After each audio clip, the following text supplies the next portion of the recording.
Okay, picture this. You're at your local department store, and there's a quiet guy sweeping the floors. You probably walk past him every single day, head down, just mopping up. But what if I told you that this unassuming guy was harboring an absolutely impossible cinematic secret? What if he was secretly a multi-millionaire? Sounds like a movie plot, right? But this isn't a hypothetical. This is the 100% true, documented story of a man named Ronald Read. And honestly, it's going to completely shatter everything you think you know about money, status, and human psychology. So really ask yourself, would you believe the local janitor is a millionaire? Honestly, probably not. I mean, we're all kind of conditioned to look for the obvious signs of wealth, aren't we? The luxury cars, the custom suits, the flashy lifestyle announcements. But in this small, quiet town in Vermont, the reality was entirely different.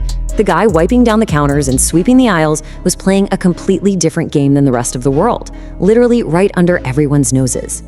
$8 million. When Ronald Read passed away in 2014 at 92 years old, that is the unbelievable fortune he left behind. Just pause and really think about that for a second. He didn't win the lottery, he didn't launch some massive tech startup in his garage, he didn't inherit a single dime from wealthy parents, and he definitely wasn't a high-powered Wall Street executive. He was a former gas station worker and a janitor. So how on earth does someone with those job titles amass $8 million? Let's dive into Section 1, The Illusion, the man who didn't look rich. Because what people saw day to day was just an elderly man in worn-out clothes. He drove a beat-up old Toyota Urus, lived in a super modest house, and worked a janitor job. But what was actually happening behind the scenes? Well, Ronald was reading the Wall Street Journal almost every single day. Behind that working-class exterior was this brilliant, invisible financial mechanic, quietly amassing millions, all while the rest of the world just looked the other way. And this illusion? It was airtight. People didn't just think he was average, some genuinely thought he was struggling to get by. Get this, one friend actually knitted him a warm hat because she thought he literally couldn't afford to buy one for himself. Another time, at a local cafe, a patron quietly paid for his breakfast because Ronald just didn't look like a guy who had any money to his name. The psychology here is just fascinating. People were pitying a man who could have bought the entire cafe outright. So, where did this master of financial disguise even come from? Which brings us to Section 2, the ordinary origins. If we look at Ronald's beginnings, it proves he had absolutely zero inherited advantages. He was born in Vermont back in 1921. He grew up in a very different America where money was incredibly tight, life was simple, and the only real path forward was hard work. He served in the US military during World War II, and when he came home, he wasn't chasing fame or luxury. He went to work pumping gas at a service station for years, and later took that janitor gig at JCPenney. It is the absolute definition of an ordinary, working-class timeline. But here's the thing, Ronald understood a foundational psychological philosophy that frankly most of us completely miss. There is a massive difference between being rich and being wealthy. Looking rich, that's just spending money to impress other people. It's the loud cars and the giant houses. Wealth, on the other hand, is invisible. It's the money you don't spend. It's the patience nobody sees. Ronald knew that looking rich and being wealthy were two totally different things, and he purposefully chose the invisible path. Which really begs the question, how did he actually pull this off?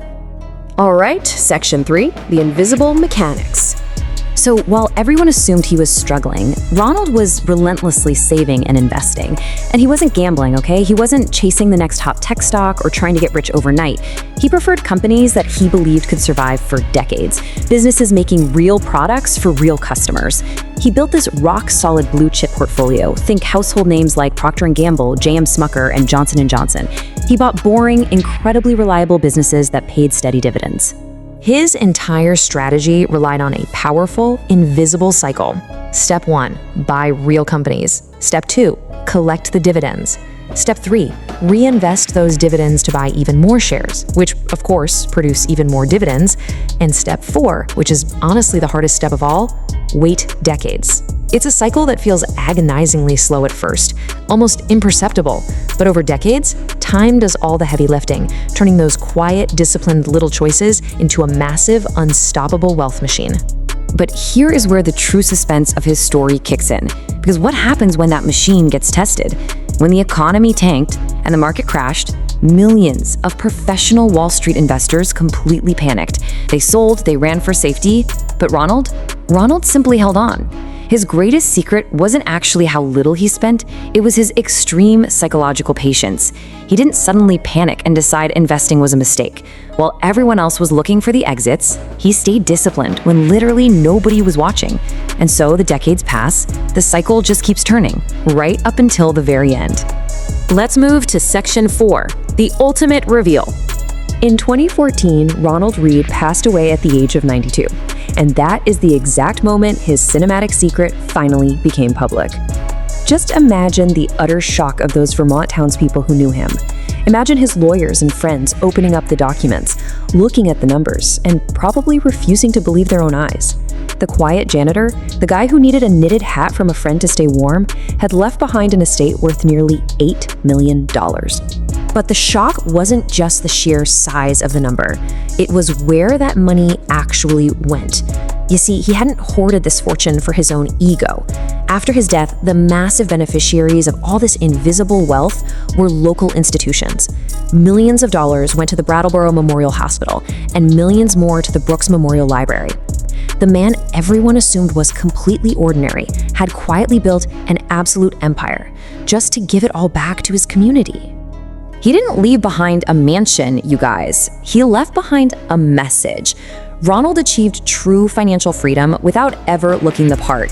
He proved beyond a shadow of a doubt that you don't need to start with millions to build wealth, and you definitely don't need to impress anyone along the way. His fortune was never about ego or luxury. It was about the profound, undeniable impact that patience and discipline can have on the world around you. Now, let's pull all the final facts of this extraordinary life together.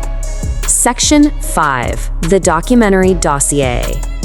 Tracing the grand chronological sweep of his timeline, it paints a stunning picture.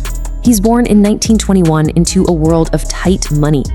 Serves his country in the 1940s, that's followed by literal decades of unglamorous working-class labor at a gas station and a department store. All leading up to 2014, when the curtain finally falls, he passes away, and that incredible $8 million reality is revealed to the world.